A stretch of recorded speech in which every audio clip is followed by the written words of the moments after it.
Ok, para terminar vamos a hablar un poco de la patología. Tenemos que la cervicalia puede ser de diferentes tipos. Podemos tener un dolor local, dolor irradiado, dolor referido. El dolor local es cuando la estructura anatómica que está doliendo corresponde o el estímulo doloroso coincide con la localización de ese dolor. El dolor irradiado se localiza en el trayecto de las vías aferentes que recogen la sensibilidad que puede ser proveniente de la raíz nerviosa a nivel radicular, plexural o troncular. Y el dolor referido de los estímulos dolorosos se están asentando en zonas anatómicas distintas o distantes de aquellas de donde se está originando el dolor. En cuanto a las causas de dolor cervical, tenemos las causas degenerativas como la hernia discal, la osteoartrosis, la espondilosis cervical, la estenosis cervical, entre otras. Tenemos traumatismos que son bastante frecuentes, latigazos, contracturas, listesis, fracturas, enfermedades inflamatorias como la espondiloartritis, la artritis reumatoide que da dolor a nivel cervical, causas infecciosas bien sea a nivel del disco como discitis, osteomielitis, a nivel del cuerpo vertebral, el mal de Pott que es la tuberculosis, causas neoplásicas primarias o secundarias, algunas causas congénitas y partes blandas también. En cuanto al dolor referido, tenemos enfermedades coronarias, enfermedades de la vesícula biliar, problemas en la articulación acromioclavicular o en la temporomaxilar, el síndrome fibrocítico, la hernia hiatal, el tumor de Pancoas, la enfermedad ulceropéptica, patologías pancreáticas, lesiones del sistema nervioso central, problemas un poco más puntuales como la amigdalitis, faringitis, lesiones del maxilar inferior, hasta problemas de malalineación temporomandibular también pueden provocar dolor a nivel cervical. Y la cervicobraquialia es todo dolor que afecta a la región cervical y a la extremidad superior, indistintamente de la causa, naturaleza y origen, y que implica compromiso en partes blandas y esqueléticas.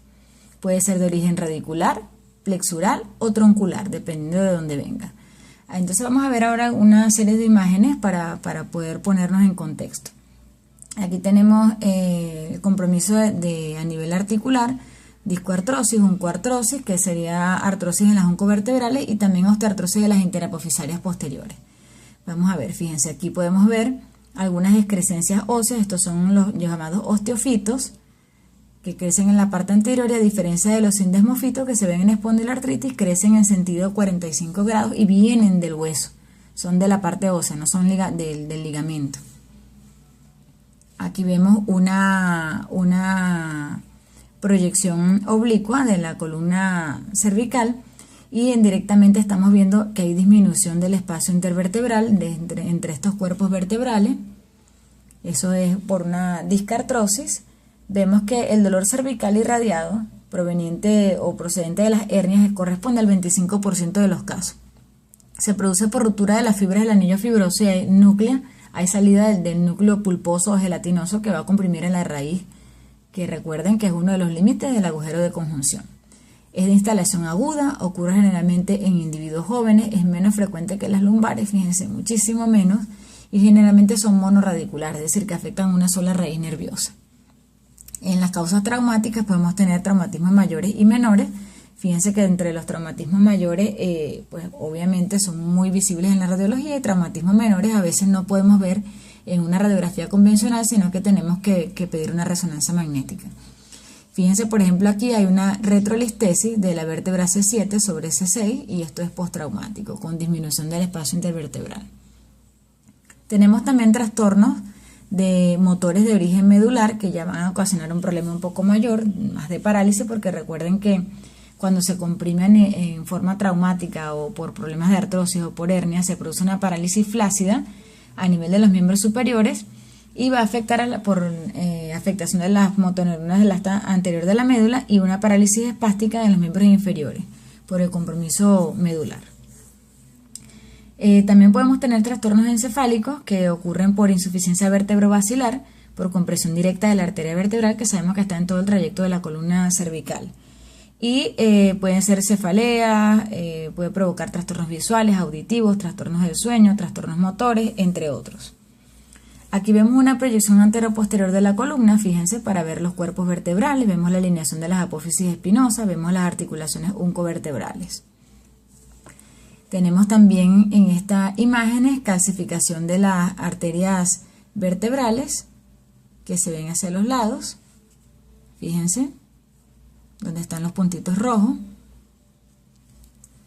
Vemos la presencia de costillas cervicales, fíjense, es otra alteración que podemos encontrar. Tenemos, fíjense, otras costillas cervicales, que a veces pueden dar patología del miembro superior. Tenemos una proyección lateral de la columna para ver los cuerpos vertebrales, vemos las articulaciones interapofisarias posteriores, las apófisis espinosas con su distribución, donde la más prominente es la C7. Tenemos, fíjense aquí, tenemos una tendencia a la rectificación de la columna. Esta es una lordosis normal. Fíjense, rectificación.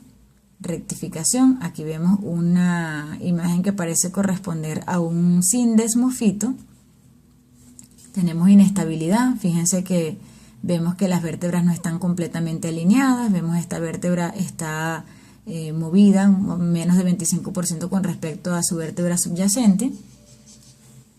Vemos otros signos de inestabilidad. Cuando uno pasa una línea que una toda la parte posterior de las vértebras y esa línea no coincide, entonces ya estamos en presencia de una inestabilidad.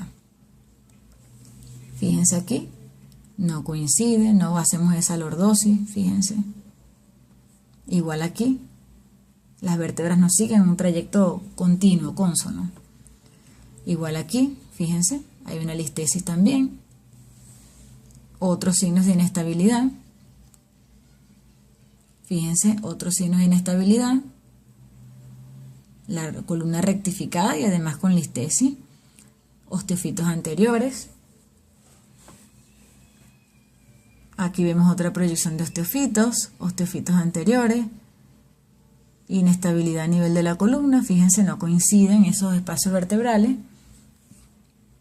Otros signos de inestabilidad. Aplastamiento de vértebra, fíjense. Grandes osteofitos anteriores. Fíjense, esto es un bloque congénito. La diferencia entre un bloque congénito y uno traumático es que en el congénito el tamaño de las vértebras se conserva, si usted lo compara con dos segmentos iguales, mientras que en el bloque traumático no, está disminuido. Vemos la proyección oblicua. La proyección oblicua en la columna cervical nos ayuda a identificar lo que son los agujeros de conjunción. Debemos pedir proyección oblicua lateral derecha, proyección oblicua derecha y proyección oblicua izquierda, además de la proyección anteroposterior y la proyección lateral. Esos son los cuatro estudios radiológicos que nos van a ayudar a hacer el estudio de la columna cervical desde el punto de vista radiológico. Recordar que cuando ustedes vean esta imagen de los agujeros de conjunción, estamos en presencia de una proyección oblicua de la columna cervical. Aquí vemos afectación de uno de esos agujeros de conjunción, si ven, por un osteofito. Aquí se los dibujamos. Estas imágenes son del doctor Luis Mundarain, quien tiene una amplia colección de fotos, de imágenes radiológicas. Aquí vemos también rectificación de la columna. Fíjense. Esta es una proyección oblicua para ver los agujeros de conjunción. Vemos este agujero de conjunción disminuido. Vemos agujeros de conjunción. Este agujero de conjunción tiene aquí una neoformación ósea. Aquí también, fíjense el agujero de conjunción ocupado, aquí también. Estos agujeros de conjunción, proyección oblicua, no olvidarlo. Aquí vemos algunos casos de osteoartritis, esto lo vamos a ver mejor en la clase de osteoartritis, pero para que ya se vayan familiarizando con los osteofitos. Y para recordar también que las hernias discales van a provocar alteración a nivel de lo que es el canal medular, o el agujero, o el espacio donde está el paso de la médula espinal, el agujero vertebral. Entonces, recordar que pues, la alteración va a depender de qué tan severo sea la salida de ese contenido, de ese núcleo, y de si afecta o no hacia el agujero de conjunción, lo cual puede comprometer a la función del miembro superior.